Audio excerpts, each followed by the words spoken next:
નમસ્કાર વિદ્યાર્થી મિત્રો, આપનું સ્વાગત છે મારી યુટ્યુબ ચેનલમાં.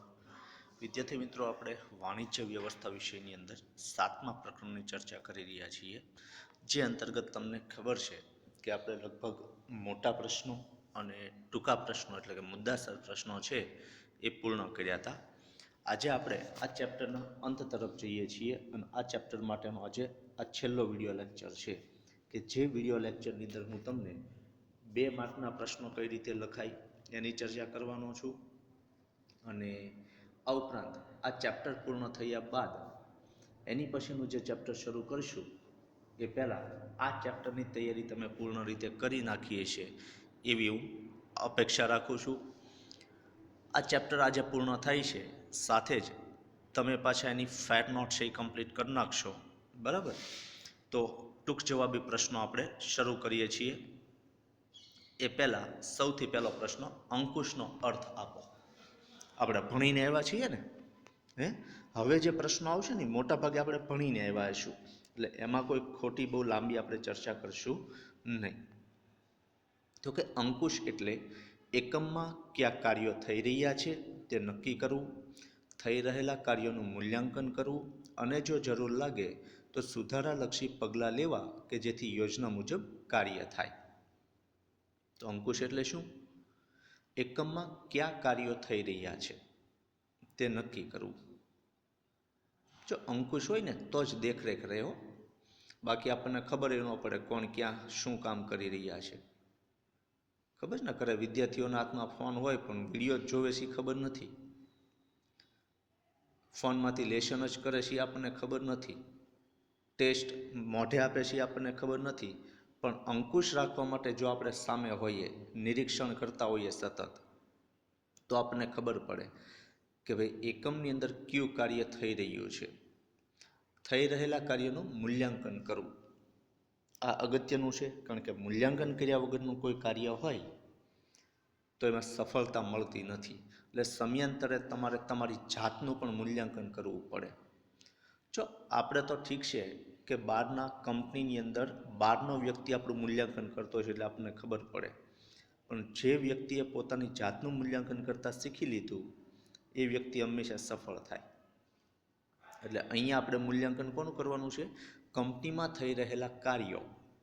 અને જો એ મૂલ્યાંકન કરતાં ખબર પડે કે એ કાર્ય વ્યવસ્થિત નથી થતા તો એમાં સુધારાલક્ષી પગલાં લેવાના છે. અને પગલાં લીધા બાદ આપણી જે યોજના છે, આપણું જે આયોજન છે એ પ્રમાણે કાર્ય થાય એવી ગોઠવણી કરવી એટલે અંકુશ. અંકુશ એટલે પ્રયત્ન અને પરિણામ, સાધનો અને ઉદ્દેશો વચ્ચે સમતુલા સાધવાનું કાર્ય છે. શું છે? પ્રયત્ન અને પરિણામ. કારણ કે પ્રયત્ન કરવાથી જ આપણને પરિણામ મળશે, અને પ્રયત્ન કરતાં કરતાં આપણે પરિણામ સુધી પહોંચશું કે કેમ એનું સતત શું કરતું રહેવું પડે? મૂલ્યાંકન કરતું રહેવું પડે. આપણી પાસે જેટલા સાધનો છે એ પર્યાપ્ત સાધનોથી આપણે નક્કી કરેલા ઉદ્દેશો છે એ યોગ્ય રીતે પાર પડશે કે કેમ, આ જોવા માટેનું કાર્ય એટલે અંકુશનું કાર્ય. એટલે કીધું છે કે અંકુશ એટલે પ્રયત્ન અને પરિણામ, સાધનો અને ઉદ્દેશો વચ્ચે સમતુલા સાધવાનું કાર્ય છે. બીજો પ્રશ્ન, અંકુશ એ સતત પ્રક્રિયા છે. લક્ષણોમાં ભણીને આવ્યા છીએ ને. એકમની પ્રવૃત્તિઓ ઉપર એકવાર અંકુશ રાખ્યા બાદ બધું કાયમ માટે આયોજન પ્રમાણે જ થશે એ માનવું ભૂલ ભરેલું છે. એટલે ક્યારેક ક્યારેક શું કરતું રહેવું પડે? મૂલ્યાંકન કરતું રહેવું પડે, નિરીક્ષણ કરતું રહેવું પડે, બરાબર? એટલે કાયમની પ્રક્રિયા છે. જો અમે એવું કહીએ છીએ કે ટાઈમ ટેબલ બનાવી નાખ્યું એટલે એ પ્રમાણે જ કાર્ય થાય છે, પણ સમય અને સંજોગ પ્રમાણે એમાં શું થતું રહે? બદલાવ આવતો રહે. એમ કંપનીની અંદર જે કર્મચારીઓ કામ કરે છે એ સમય અને સંજોગ પ્રમાણે ક્યારેક એની કામ કરવાની નીતિમાં પરિવર્તન આવે, ક્યારેક એનું શારીરિક રીતે કાર્ય કરવા માટે સક્ષમ ન હોય, ક્યારેક માનસિક રીતે એ તૈયાર ન હોય, બરાબર? એટલે સમય અને સંજોગ પ્રમાણે બધું જ આપણા નિયમ પ્રમાણે થતું છે એ માનવું ભૂલ ભરેલું છે. વાસ્તવમાં દરેક કર્મચારીઓની પ્રવૃત્તિઓ ઉપર સતત દેખરેખ રાખીને તેના વિચલનો દૂર કરવા સતત પ્રયત્નશીલ રહેવું પડે છે. નજર હટી દુર્ઘટના ઘટી. એટલે તમે તમારા કર્મચારીઓ પરથી સહેજ પણ નજર ફેરવી લેશો એટલે વાત પતી ગઈ. કર્મચારીઓને જો એવી ખબર પડે કે આપણા ઉપરી અધિકારી આપણને કંઈ કહેવાના નથી, જેમ કાર્ય કરશું તેમ ચાલશે, તો મિત્રો પૂરું. એટલે શું વિચારવાનું છે કે જે કર્મચારીઓ કામ કરે છે એ કર્મચારીઓ પર સતત શું રાખવાનું છે? દેખરેખ. જો દેખરેખ રાખવાની છે પણ ખોટું ટોર્ચર નથી કરવાનું. વ્યવસ્થિત કામ કરતો હોય એની આપણે ખોટા અડપલા કરવા ન જવાય, બરાબર? એને ડફણા મારવા ન જવાય, એને ખોટે ખોટા આપણે હેરાન કર્યા કરીએ તો એની કામ કરવાની નિષ્ઠા વહી જાય. એટલે માત્ર દેખરેખ રાખવાની છે. અને જે કંઈ વચ્ચે આવતી મુશ્કેલીઓ છે એ દૂર કરવા માટે સતત પ્રયત્નશીલ રહેવું પડે છે. ગુણવત્તા જાળવણી અને ખર્ચ આ બંને મહત્ત્વની અને સતત અંકુશિત કરવી પડે એવી પ્રવૃત્તિ છે. મિત્રો, ગુણવત્તામાં સહેજ પણ પોણી વીસ થાય ને એટલે બજારમાંથી ફેંકાઈ જઈએ. તમને ખ્યાલ છે ને, મેગી બેને બાળમરણ કર્યું હતું. એનું કારણ શું? એણે ગુણવત્તામાં શું કર્યું હતું? એણે ફેરફાર કર્યો હતો, અડપલા કર્યા હતા. ગુણવત્તા બગાડે અને લોકોનું સ્વાસ્થ્ય બગડે એવા પ્રયત્નો સાથે મેગીએ ઉત્પાદન શરૂ કર્યું હતું. તો એવું થવું જોઈએ નહીં. હમણાં જ તમને ખ્યાલ હોય તો સર્વે એવો હતો કે ડાબર છે, પતંજલિ છે, ઝંડુ છે, આ બધાનું મધ છે એ ખાલી બણગા ફૂકે એટલું જ છે કે એનું મધ શુદ્ધ નથી, બધામાં ખાંડ ભેળવેલી હોય છે. એટલે શિયાળામાં જેટલું એ લોકોનું મધ વેચાતું હતું એ ધીમે ધીમે કરતાં ઓછું થઈ જશે. અને જો ચ્યવનપ્રાશમાં પણ આવું થશે તો એમાંય ઘટાડો જોવા મળશે, બરાબર? એટલે ગુણવત્તાની જાળવણી કરવી એ કોઈ પણ કંપની માટે, જો એપલ છે, મર્સિડીઝ છે, BMW છે, આ બધી કંપની ટોચ ઉપર રહેશે એનું કારણ શું? હજી તમે વિચારો કે એપલને ટક્કર મારે એવા ફોન કદાચ બ્લેકબેરી બનાવતું હશે. બ્લેકબેરી જે ભારતમાં એન્ટ્રી નથી કરી શક્યું અને કદાચ આવતા હોય તો આપણે જોયા નથી કોઈ પાસે. તો આ લોકો ગુણવત્તા માટે સતત પ્રયત્નશીલ રહે છે. ગૂગલ આજે વિશ્વની શ્રેષ્ઠ કંપની કહેવાય છે. એનું કારણ શું? એની ગુણવત્તા દિન પ્રતિદિન સુધરતી જાય છે. અને આ ગુણવત્તા જાળવવા માટે ખર્ચને ઘટાડવો પડે. જેટલો ખર્ચ ઘટશે એટલા તમારા નફાનું પ્રમાણ વધશે. એટલે ગુણવત્તા અને ખર્ચ એ બંને મહત્ત્વની બાબતો હોવાથી એની ઉપર સતત તમારે દેખરેખ રાખીને અંકુશ રાખવાનો હોય છે. આમ અંકુશ એ એકમ શરૂ છે ત્યાં સુધી ચાલતી પ્રક્રિયા છે, એટલે કે સતત ચાલતી પ્રક્રિયા છે. અંકુશ આંતરિક પ્રક્રિયા કઈ રીતે ગણાય? તો આપણે ભણીને આવ્યા ને, બે પરિબળો કંપનીને અસર કરે, આંતરિક પરિબળો અને બાહ્ય પરિબળો. તો અંકુશ કયા પરિબળો ઉપર આપણે રાખી શકીએ? આંતરિક પરિબળો ઉપર. એટલા માટે અંકુશ કેવી પ્રક્રિયા છે?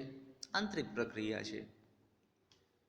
અંકુશ એ આંતરિક પ્રક્રિયા છે કારણ કે એકમની વિવિધ પ્રક્રિયાઓ, પ્રવૃત્તિઓ જેવી કે ઉત્પાદન, વેચાણ, ખરીદી, નાણાકીય બાબતો, હિસાબ, કર્મચારીઓની કાર્યપદ્ધતિ વગેરે સાથે અંકુશની પ્રક્રિયા વણી લેવામાં આવે છે. જો આ તમામ બાબતો ક્યાંની છે? કંપનીની આંતરિક બાબતો છે. બાહ્ય બાબતો પર આપણે ધ્યાન રાખી શકતા નથી, કારણ કે એ પરિવર્તન લાવે તો આપણે ફરવું પડે. આપણે એને એમ ન કહીએ કે ભાઈ તમે પરિવર્તન ન લાવો એમ, પણ આ બધી બાબતો પર આપણે કંટ્રોલ રાખી શકીએ છીએ, બરાબર? એટલે એકમની જે આંતરિક પ્રક્રિયાઓ છે, આંતરિક પ્રવૃત્તિઓ છે, તેને અંકુશની સાથે વણી લેવામાં આવે છે, જેના કારણે આ કાર્યો પર અંકુશ રાખી શકાય. ઉત્પાદન ઘટતું હોય તો વધારી શકાય. વેચાણ વધારવા માટેના પ્રયત્નો છે એ વેચાણ સેલ્સ મેનેજરો છે એમની ઉપર પ્રેશર આપીને કરી શકાય. ખરીદી માટે ધ્યાન રાખવું પડે. નાણાકીય બાબતોમાં ગફલતમાં ન રહી શકાય, કારણ કે નહીંતર ખાલખાત પડવાની શક્યતા વધી જાય. ઉધાર આપવું પણ કેટલું આપવું, આ બધી બાબતો પર તમારે અંકુશ રાખવાનો છે. અને સાથે સાથે કર્મચારીઓની કાર્યપદ્ધતિ. જો મિત્રો, કાર્યપદ્ધતિ જેટલી સારી એટલું એકમમાં ફાયદારૂપ રહેશે, કારણ કે ઓછા નુકસાને ભલે થોડુંક ઉત્પાદન ઓછું થઈ શકે કદાચ ચીવટ રાખવા જાય એટલે, પણ એની સામે નુકસાન નથી, એ કંપનીને ફાયદો જ છે. એટલે કર્મચારીઓની કાર્ય પદ્ધતિ આ દરેક બાબતો પર આપણે શું કરવાનું છે? અંકુશ રાખીને આપણે આયોજન પ્રમાણે કાર્ય કરવાનું છે. બાહ્ય પ્રવૃત્તિઓ જેવી કે બાહ્ય પ્રક્રિયાઓ જેવી કે સરકારની નીતિમાં ફેરફાર, તેજી મંદીની પરિસ્થિતિ, લોકોના મનોવલણમાં ફેરફાર ઉપર અંકુશ રાખી શકાતો નથી. કારણ કે આ કેવા પરિબળો છે? બાહ્ય પરિબળો છે, બહારની પ્રવૃત્તિઓ છે. સરકાર પોતાની નીતિમાં ક્યારે પરિવર્તન લાવશે એ આપણે નથી કહી શકતા. બજારમાં ક્યારે તેજી છે, ક્યારે મંદી છે. કોરોના કાળમાં આપણને મંદી દેખાતી હતી, પણ છતાં બજાર તો તેજીમાં જ હતું. કારણ કે એકેય લોકોએ કંઈ ખર્ચા કરવામાં પાછી પાની નહોતી કરી, એકેય જરૂરિયાત વગર રહ્યા નથી. બરાબર? એટલે મંદીના સમયમાં પણ તેજીએ ચમકારવા મળ્યો હતો. એટલે જે લોકો તેજી છે તેજી નથી એવું વિચારીને આગળ વધ્યા છે, એમને નુકસાન થયું છે. અને જે લોકો સ્ટોક કરીને બેઠા હતા એમને ફાયદો થયો હશે. લોકોના મનોવલણમાં ફેરફાર. અત્યારે તમે જુઓ છો ને કે લોકો બહારથી લાવીને ખાવાને બદલે ઘરે જ બનાવવાનું. હમણાં જ છાપામાં હતું કે પનીરની સબ્જી કેવી રીતે બનાવવી એ સૌથી વધારે ગૂગલમાં સર્ચ થયું. એટલે લોકોએ શું કર્યું? બહારથી ખરીદવાનું બંધ કરીને ઘરે બનાવવાનું શરૂ કર્યું. તો આ લોકોના વલણમાં ફેરફાર આવ્યો. ફરવા જવાની પ્રવૃત્તિઓ અટકી ગઈ. તો આ રીતે લોકોના મનોવલણ ઉપર આપણે અંકુશ રાખી શકતા નથી. માત્ર કંપનીની અંદર થતી પ્રવૃત્તિઓ પર જ અંકુશ રાખી શકીએ છીએ. અંકુશ એક ગતિશીલ પ્રવૃત્તિ છે. કાર્યને અટકાવતા નથી. કાર્યમાં ઝડપ કેવી રીતે આવે, લોકોમાં ઝડપ કેવી રીતે, લોકો એટલે કર્મચારીઓમાં કાર્ય કરવાની ઝડપ કેવી રીતે આવે એ બાબત ઉપર આપણે વધારે ફોકસ કરીએ છીએ. કોની સાથે સંકળાયેલું છે? આયોજન સાથે. આયોજન એ અંદાજ ઉપર આધારિત સૂચિત બૌદ્ધિક પ્રક્રિયા છે. અંદાજ શા માટે? કે આયોજન ભૂતકાળમાં થયું હોય, જ્યારે કાર્ય ભવિષ્યમાં કરવાનું છે. એટલે અમુક બાબતો માટે આયોજનમાં આપણે શું કરીએ છીએ? અંદાજ મારીએ છીએ. અને અંદાજ શેને આધારે હોય? આપણી બુદ્ધિ ક્ષમતાને આધારે. બરાબર? એટલે આયોજનની અંદર નક્કી કરેલા લક્ષ્યાંકો છે એ ભવિષ્યમાં સિદ્ધ થવાના છે. અને ભવિષ્યમાં થતી બાબતો પર આપણે અંદાજ જ બાંધી શકીએ. આપણે શ્યોર હોઈ શકતા પછી આપણા કાર્ય કરવાની પદ્ધતિને લીધે આપણે લક્ષ્યાંકો પાર પાડી શકીએ છીએ. મિત્રો, શરૂઆતમાં જ્યારે આપણે આયોજનમાં એ લક્ષ્યાંકો પાર પાડવા માટેનું નક્કી કરીએ છીએ ત્યારે હંમેશા આપણી બુદ્ધિ ક્ષમતાને આધારે નક્કી કરીએ છીએ. બરાબર? એટલે આયોજન એ અંદાજ ઉપર આધારિત સૂચિત બૌદ્ધિક પ્રક્રિયા છે. જુદા જુદા પરિબળોના અંદાજો બદલાય તે મુજબ આયોજનના લક્ષ્યાંકોમાં પરિવર્તન કરવામાં આવે છે, ફેરફાર થાય છે. અને આ ફેરફાર કેવું હશે? કંપનીને આગળ લઈ જવા માટેનું જ હશે. એટલે જે આયોજનમાં પરિવર્તન આવે એ પ્રમાણે કાર્ય પદ્ધતિ બદલાશે. એ પ્રમાણે અંકુશની પ્રક્રિયામાં પણ ઝડપી પરિવર્તન કરવામાં આવે છે. એટલે જે રીતે પરિબળો બદલાય એ મુજબ આપણે પણ શું કરવું પડે? આયોજનમાં ફેરફાર કરવો પડે. અને આયોજન પ્રમાણે અંકુશની પ્રક્રિયામાં પણ ઝડપથી ફેરફાર કરવો પડે. આમ અંકુશ એ કેવી પ્રક્રિયા છે? ગતિશીલ પ્રવૃત્તિ છે. આયોજન એ અંકુશનો જન્મદાતા છે. આપણે ભણીને આવ્યા છીએ મુદ્દો યાદ છે ને? આયોજનના કારણે જ અંકુશના કાર્યનો જન્મ થાય છે. આયોજનમાં નક્કી કરેલ પ્રવૃત્તિઓ ઉપર જ અંકુશ રાખવાનો હોય છે. બરાબર ને?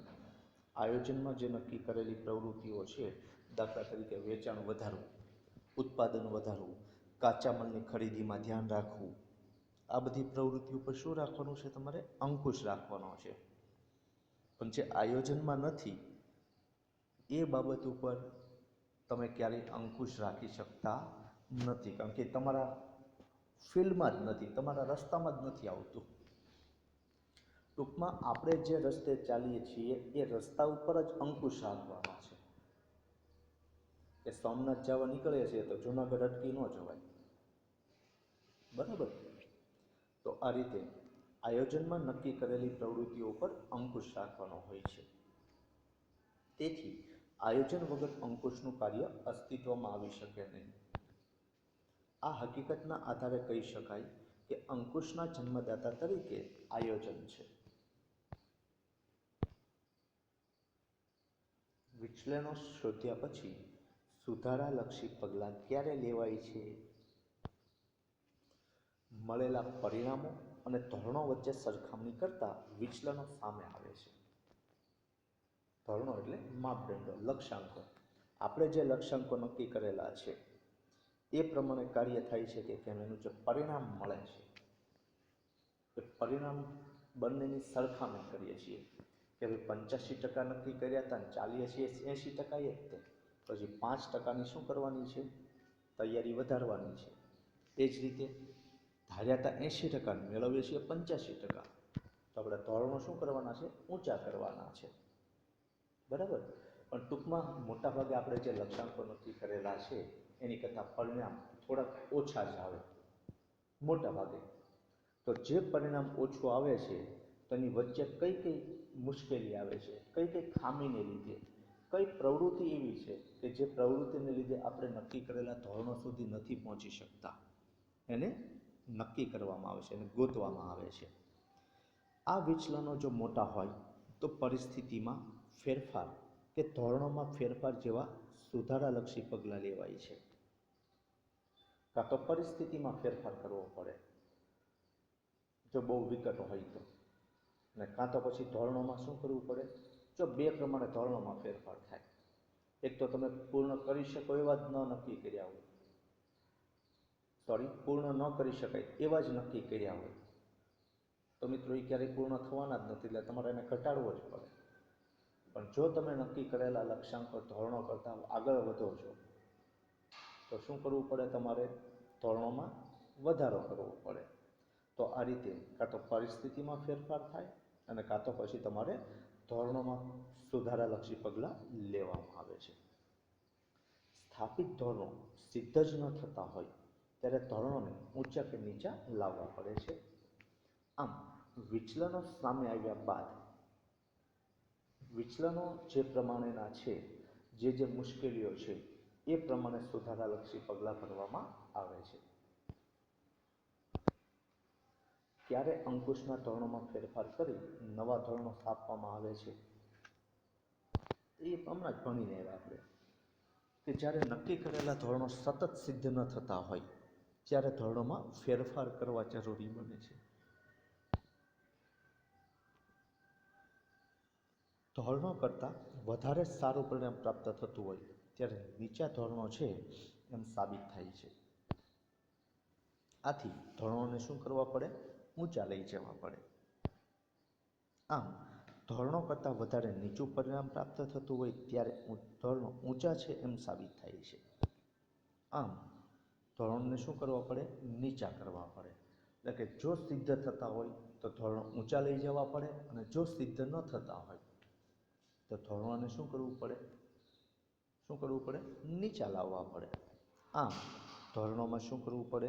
ફેરફાર કરવો પડે. માપદંડો, આપણા લક્ષ્યાંકો છે એમાં પરિવર્તન લાવવું પડે. અંકુશ એ વ્યક્તિલક્ષી પ્રવૃત્તિ છે. યંત્રો ઉપર ક્યારેય અંકુશ ન હોય. અંકુશ એ વ્યક્તિ દ્વારા, વ્યક્તિઓ માટે અને વ્યક્તિઓની સુધારણાની પ્રવૃત્તિ છે. તેના કેન્દ્રમાં જ કોણ છે? વ્યક્તિ રહેલો છે, બરાબર. કારણ કે અંકુશ થાય કોના દ્વારા? વ્યક્તિ દ્વારા. કોની ઉપર થાય? વ્યક્તિ ઉપર થાય. અને એની પછી કહીએ તો કોની માટે થાય? વ્યક્તિ માટે જ થાય. અંકુશ એ કર્મચારીઓ દ્વારા અન્ય કર્મચારીઓ પર રાખવામાં આવે છે. સામાન્ય રીતે ઉચ્ચ સપાટીથી તળ સપાટી ઉપર અંકુશ વધારે હોય છે. દરેક પ્રવૃત્તિઓ અને કાર્યો કર્મચારીઓ દ્વારા જ કરવામાં આવે છે. જે ભૂલો કે વિચલનો મળે છે તે પણ વ્યક્તિ દ્વારા જ થાય છે. ભૂલો કરનાર એ વ્યક્તિ છે અને ભૂલો શોધનારી વ્યક્તિ છે. અને ભૂલો શોધ્યા પછી એમાં સુધારા વધારા કરીને યોગ્ય માર્ગે લઈ જવા, આયોજન પ્રમાણે આગળ વધવાનું કાર્ય પણ કોના દ્વારા કરવામાં આવે છે? વ્યક્તિ દ્વારા જ કરવામાં આવે છે. એટલે વિચલનો કે ભૂલો પણ વ્યક્તિ દ્વારા થાય અને શોધવાવાળો પણ વ્યક્તિ જ છે. આમ અંકુશની દરેક પ્રવૃત્તિમાં વ્યક્તિ હોવાથી, વ્યક્તિને ધ્યાનમાં લઈને જ અંકુશનું કાર્ય થતું હોવાથી એ વ્યક્તિલક્ષી પ્રવૃત્તિ છે તેમ કહી શકાય.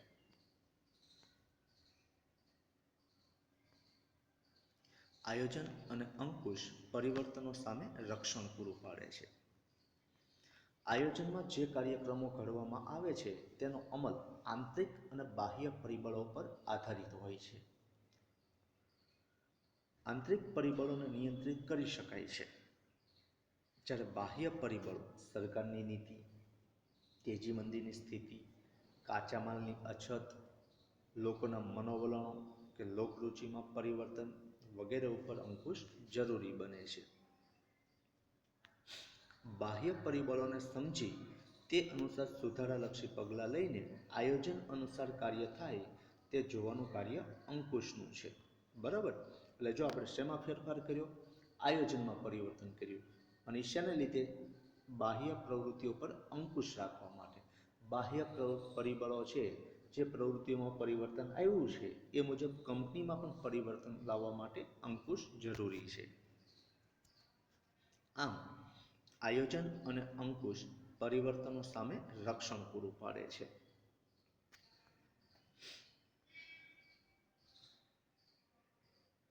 હવે આપણે એક વાક્યમાં જવાબ, એક માર્કમાં, આ મોટા ભાગે તમે ભણીને આવ્યા છો એટલે જવાબ હું તમને નહીં કહું. બરાબર? નીચે લખેલા જ છે, ખાલી વાંચશો, આપણે સમજવાનો પ્રયત્ન નહીં કરીએ કારણ કે તમે સમજેલા છો. આયોજનને સંચાલનના કયા કાર્ય સાથે ગાઢ સંબંધ છે? કોની સાથે હોય? જે ચેપ્ટર ચાલતું હોય એની સાથે તો હોય ને. બરાબર? એવું નથી હો, આ પ્રશ્ન આગળ ક્યારેય નથી આવ્યો, આમાં જ આવ્યો જો. એટલે આયોજનને અંકુશ સાથે ખૂબ ગાઢ સંબંધ છે. તમે કહો કે સાહેબ પરીક્ષામાં કેમ ખબર પડે કે કયા ચેપ્ટરમાંથી આ પ્રશ્ન પૂછાણો હશે? આમાં એકમાં જ આવ્યો છે, બીજે એક એમાં ગાઢ સંબંધ એવો પ્રશ્ન જ નથી આવ્યો આપણે ભણ્યા એટલે. અંકુશનું કાર્ય કઈ સપાટીએ થાય છે? ફિક્સ ન હોય, દરેક ઉપર અંકુશ રાખવો જ પડે ને. કોઈ છકી જાય, ક્યારેક ઉચ્ચ સપાટી છકી જાય તોય નબળા પરિણામો આવે, ક્યારેક તળ સપાટી છકી જાય તોય નબળા પરિણામો આવે. અને ઉપલી સપાટી નીચલી સપાટીને જોડવાવાળી સપાટી છે એની ઉપર તો પૂરેપૂરો અંકુશ રાખવો પડે. બરાબર? એટલે દરેક સપાટીએ અંકુશનું કાર્ય થાય છે. મિત્રો આ પણ તમને ખબર છે કે સંચાલનના બધા જ કાર્યો પછી કયું કાર્ય થઈ શકે? અંકુશનું કાર્ય થઈ શકે. કયા કયા કાર્યો છે એ ખબર છે ને તમને? કે નથી ખબર? ખબર છે ને? કામગીરીનું માપન શા માટે જરૂરી છે? ધોરણો પ્રમાણે કામગીરી થાય છે કે કેમ, તેને નક્કી કરવા માટે માપન કરવું જરૂરી છે. કારણ કે જો આપણે નક્કી કરેલા ધોરણો પ્રમાણે કામ ન થતું હોય તો મિત્રો એ બહુ ખતરનાક સાબિત થાય. અને શું આવે? વિચલન આવે. તો નક્કી કરેલા ધોરણો અને મેળવેલા પરિણામો વચ્ચેનો મોટો તફાવત, એટલે વિચલન. શું છે? નક્કી કરેલા ધોરણો અને મેળવેલા પરિણામો વચ્ચેનો જે તફાવત આવે છે એ તફાવત છે ને લીધે, આગળનો પ્રશ્ન જો, મૂલ્યાંકન નથી કરતા એને લીધે, માપન નથી કરતા એને લીધે.